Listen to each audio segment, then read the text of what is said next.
3132 રૂપિયા ભાવ છે, ખાતર પણ મળતું નથી, 2200 રૂપિયા દેતાય, અને ડીઝલ ખેડૂત પૈસા કેલબા લેન્ડ ઉપર લઈને ઊભા છે.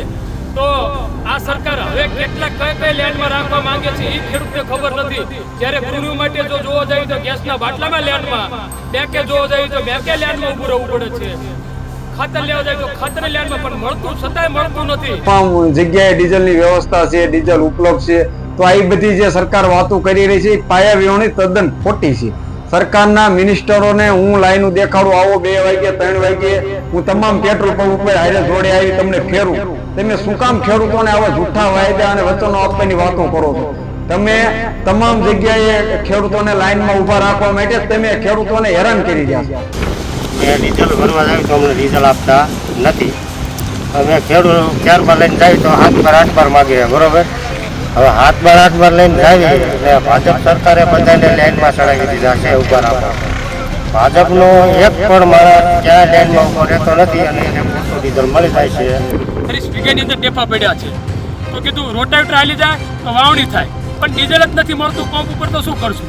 ખાતર મોંઘું, પછી બિયારણ બધું મોંઘું થઈ ગયું. જ્યારે સ્થાનિક ચૂંટણી હતી ત્યારે કોઈને લેન્ડ કોઈને કઈ નહીં, જ્યારે ભારતીય જનતા પાર્ટીને વોટિંગની પૂરું થઈ ગયું તો હવે લેન્ડમાં ચડાવી દીધા, બધે લેન્ડમાં ચડાવી દીધા.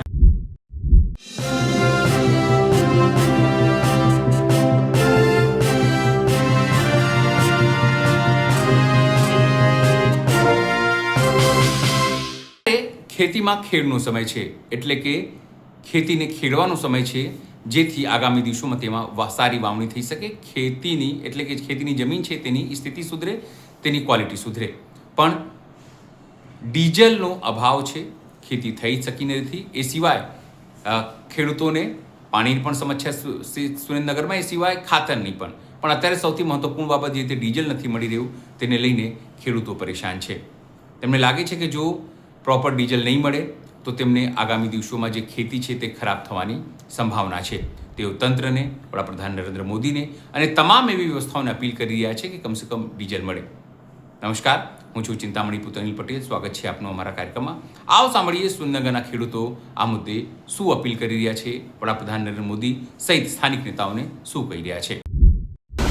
જય જવાન જય કિસાન. સાથ જણાવવાનું કે અમારે ખેતી કરવી છે, અમારે અત્યારે ડીઝલ મળતું નથી. આમ જોઈ શકો તો આ ડીઝલ વચ્ચે અમારે ખેતી થતી નથી. 30 વીઘાની ખેતી અમારી અત્યારે પડી છે. એ ડીઝલ ભરવા જાય તો અમને ડીઝલ આપતા નથી. અમે ખેડૂત ક્યારમાં લઈને જાય તો હાથ પર 8 બાર માગે, બરોબર? હવે હાથ બાર 8 બાર લઈને જાવી અને ભાજપ સરકારે બધાને લાઈનમાં ચડાવી દીધા છે ઊભા રાખો. ભાજપનો એક પણ માણસ ક્યાં લાઈનમાં ઊભો રહેતો નથી અને એને પૂરતું ડીઝલ મળી જાય છે. અને આમ જનતાને હેરાન કરવાની વાત છે. બધી રીતે આ ભાજપ સરકાર રહીને બધી રીતે હેરાન કરે છે. નાના માણસને ગમે આ લાઈનમાં ઊભું રહેવું પડે, બેંકમાં જવું તો લાઈનમાં ઊભું રહેવું પડે, દવા લેવા જવી તો લાઈનમાં ઊભું રહેવું પડે, ખાતર લેવા જવી તો લાઈનમાં ઊભું રહેવું પડે છે. યુપી લેવા જવીને ખાતર જોઈએ ત્યારે 2250 રૂપિયા ભાવ છે. જ્યારે મનમોહનસિંહની સરકાર હતી ત્યારે 600 રૂપિયાની થેલી મળતી હતી, એની આજ 2250 રૂપિયા પકડી દીધું છે. આ નરેન્દ્રભાઈ મોદીની સરકારે ને એમાં અત્યારે ખેડૂતોને લૂંટવાનો ધંધો ચાલુ કર્યો છે. હાલમાં ખેડૂતને તકલીફ અત્યારે લેન્ડમાં ડીઝલમાં એક પણ પંપ પર ડીઝલ ટાઈમે મળતું નથી. અને માંડવી વાવવાની, માંડવીનો ભાવ 3132 રૂપિયા માંડવીનો ભાવ થઈ ગયો મણિકાનો. અને ખાતરના 1300 રૂપિયા હતા એના 2200 રૂપિયા થઈ ગયા. અને એકડે એક પંપ પર રાત્રે તમે 12 વાગ્યાથી ઉભા રહો તો સાંજે 4 વાગ્યા વાળો આવે, 10 લીટર ડીઝલ મળે છે. 10 લીટરમાં 30 વીઘા ખેતી ન થાય ખેડૂતને. અને બધે લેન્ડમાં રાખ્યા. આપણે એવું હતું કે માંડવીની અંદર 2900 રૂપિયા, ભાઈ 1900 રૂપિયામાં મણિકો આવશે. અત્યારે 2900 જગ્યાએ 3132 રૂપિયા ભાવ છે. ખાતર પણ મળતું નથી, 2200 રૂપિયા દેતાય, અને ડીઝલ ખેડૂત પૈસા કેલબા લેન્ડ ઉપર લઈને ઊભા છે. તો આ સરકાર હવે કેટલા કઈ લેન્ડમાં રાખવા માંગે છે એ ખેડૂતને ખબર નથી. જ્યારે ગૃહિણીઓ માટે જો જોવા જાય તો ગેસના બાટલામાં લેન્ડમાં, બેંકે જોવા જાય તો બેંકે લેન્ડમાં ઊભું રહેવું પડે છે, ખાતર લેવા જાય તો ખાતર લેન્ડમાં પણ મળતું છતાંય મળતું નથી. લેન્ડમાં હોવા છતાંય ખેડૂતને મળતું નથી. આજે આ 30 વીઘાની માંડવી વાવવાની હતી તો મેં વિચાર કરી છે કે માંડવીનો 2900 રૂપિયાના બદલે 3200 રૂપિયા જો ભાવ હોય તો માંડવી ન વાવાય. એરંડા વાવવાની ખેતી નક્કી કરી લીધું. હવે એરંડા વાવ્યા પણ હવે તાજી થાંભલો અને રોટાવેટર મારવાનું તો હાલમાં ડીઝલ મળતું નથી. પંપ પર જાવી તો પંપ પર ટીમ કે છે વારા માર્યો. એમે આથી સુરેન્દ્રનગર જિલ્લાની અંદર એકડે એક પંપ ઉપર તપાસ કરી, ફોન થરું તપાસ કરી, ભાઈ અમને 10 લીટર ડીઝલ આપો કે ના, કેલ્બો લઈને આવો, ટ્રેક્ટર લઈને આવો, 7 પર લઈને આવો તો તમને ભૂલ કરી દેવી. આવી બધી પણ વાત સાંભળે છો તો ખેડૂત જાય છે ક્યાં હવે? અને જાય તો જાય છે અને કરે તો કરે શું? આ ખેડૂતની વેદના છે. જય કિસાન મિત્રો, અત્યારે વાવણીનો સમય છે અને વાવણીના સમયના ટાઈમે ખેડૂતોને ડીઝલ રાજ્યની અંદર મળતું નથી. ખેડૂતો ખૂબ પરેશાન છે. અડધી રાતે 2 વાગ્યા સુધી લાઈનમાં ઊભા રહેવા છતાં ડીઝલ ટાઈમે મળતું નથી. અને એક બાજુ વાવણીનો ટાઈમ પાકો થઈ ગયો છે, એક બાજુ હવે વરસાદની પણ આગાહી શરૂ થઈ ગઈ છે. તો સરકારના મિનિસ્ટરો જે મીડિયાની અંદર ખોટા નિવેદનો આપે છે કે તમામ જગ્યાએ ડીઝલની વ્યવસ્થા છે, ડીઝલ ઉપલબ્ધ છે, તો આ બધી જે સરકાર વાતો કરી રહી છે એ પાયાવિહોણી તદ્દન ખોટી છે. સરકારના મિનિસ્ટરોને હું લાઈન દેખાડું, આવો 2 વાગ્યે 3 વાગ્યે હું તમામ પેટ્રોલ પંપ ઉપર હારે જોડે આવી તમને ફેરું. તમે શું કામ ખેડૂતોને આવા જૂઠા વાયદા અને વચનો આપવાની વાતો કરો છો? તમે તમામ જગ્યાએ ખેડૂતોને લાઈનમાં ઊભા રાખવા માટે તમે ખેડૂતોને હેરાન કરી રહ્યા છો. ખાતરના ભાવ વધાર્યા, રાજદાણ પશુપાલકો માટે ભાવ અમૂલની અંદર રાજદાણના એના જે કઈ આહારમાં વધાર્યા, તો અત્યારે ડીઝલની અંદર ભાવ વધારવા છતાં ટાઈમે ડીઝલ નથી મળતું. વાવણીનો સમય ફક્ત હવે 6-7 દી બાકી રહ્યા છે. વાવણી જો ટાઈમે નહીં થાય તો ખેડૂતોને આ વર્ષ બરબાદ માની લેવાનું અને ખેડૂતો માટે બહુ મોટી મુશ્કેલી છે.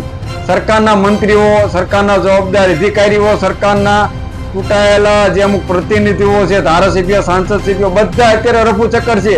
કોઈ ખેડૂતો માટે લડત લડવા માટે, ખેડૂતોની વાત સાંભળવા માટે તૈયાર નથી. તો આવા સરકાર પોતાના નિવેદન આપવાની જગ્યાએ ખેડૂતોને જલ્દી ડીઝલ ટાઈમે મળે, સમયસર મળે અને ચોક્કસ ટાઈમે વાવણી સચવાય તે માટે ખેડૂતો માટે સરકાર પોતે એક જો સંવેદનશીલ હોય, સરકાર જો ખેડૂતોનું ભલું ઈચ્છતી હોય તો એમાં ધ્યાન આપે. અને સરકાર જય કિસાન જય જવાન. આજે સુરેન્દ્રનગર જિલ્લામાં જો કે આમ તો ગુજરાતમાં બધી ડીઝલની તંગી હતી, આમાં માંડવીનું વાવેતર કરવાનું હતું તો 15/5 ચાલુ થાય વાવેતર. હવે આજે 24/5/2026 છે તોય વાવેતર નથી થયું કારણ કે ડીઝલ નથી મળ્યું. એમે આજે વહેલા 4 વાગ્યે પંપની લાઇનમાં ઊભા હતા, છતાંય વારો પૂરો થઈ ગયો. તો હવે આજે જ આવવાનું. જો આજે મળે તો ભલે, ન મળે તો હજી દિવસો ચડતા થાય. વાવેતરની વાવણીનું મોડું થાય છે કારણ કે માંડવીનું, કપાસનું અત્યારે ઘણું બધું મોડું થાય છે. હવે જ્યારે 15 તારીખથી વાવણી ચાલુ થાય ને બદલે આજે 24/5/2026 હજી વાવણી નથી કરી. આજે જોવો તમે 30 વીઘાની અંદર ટેપા પડ્યા છે. તો કીધું રોટાવેટર હાલી જાય તો વાવણી થાય, પણ ડીઝલ જ નથી મળતું. પંપ ઉપર તો શું કરશું? ખાતર મોંઘું, પછી બિયારણ બધું મોંઘું થઈ ગયું. જ્યારે સ્થાનિક ચૂંટણી હતી ત્યારે કોઈને લેન્ડની કોઈને કાંઈ નહીં. જ્યારે ભારતીય જનતા પાર્ટીને વોટિંગની પૂરું થઈ ગયું તો હવે લેન્ડમાં ચડાવી દીધા, બધે લેન્ડમાં ચડાવી દીધા. એમ બિયારણમાં, દવામાં, ખાતરમાં આજે ખાતરના 2200 રૂપિયા, 1300 જગ્યાએ 2200 રૂપિયા. અત્યારે હાલમાં ડીઝલની ફૂલ તંગી હોવાથી સંપૂર્ણ વાવણી સંપૂર્ણ ઠપ પડી. અત્યારે આજે ખેડૂતની વેદના શું બોલે? બીજું તમારે શું કહેવું થાય છે? ડીઝલ લેવા ગયા હતા પંપે, લાઈનમાં ઊભા રહ્યા. 10 વાગ્યાથી ગયા હતા, હવે 4 વાગ્યાથી ઊભા રહ્યા તો ડીઝલ મળ્યું નહીં. એટલે અત્યારે આજે પાછા આવી આવ્યા, આજ પાછું જવાનું છે. અને 4 લાઈન ડીઝલ લેવા જાવીને તો અમને ડીઝલ આપતા નથી.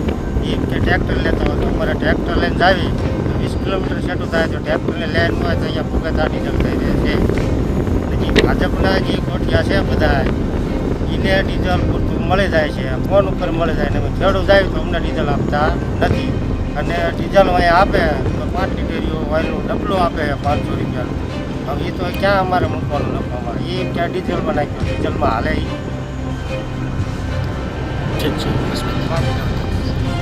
જય જવાન જય કિસાન. કહેવાનું કાંઈ નથી થતું. ગાયે ઘા આજે અત્યારે સંપૂર્ણ ડીઝલની એક સંપૂર્ણ જથ્થો ગાયે ઘા વ્યવસ્થિત રીતે પૂરો પાડી દે, એમાં ખેડૂતને બધાને વાવણી સમયસર થઈ જાય, એમાં એવું માની સરકાર થોડીક પણ ધ્યાન આપે કે ભાઈ સંપૂર્ણ રીતે વાવણી, અત્યારે વાવણી અટકાઈને પડી છે બધા ખેડૂતની કે ભાઈ ડીઝલ વગર તો સંપૂર્ણ વાહન ટોપ થઈને પડ્યા.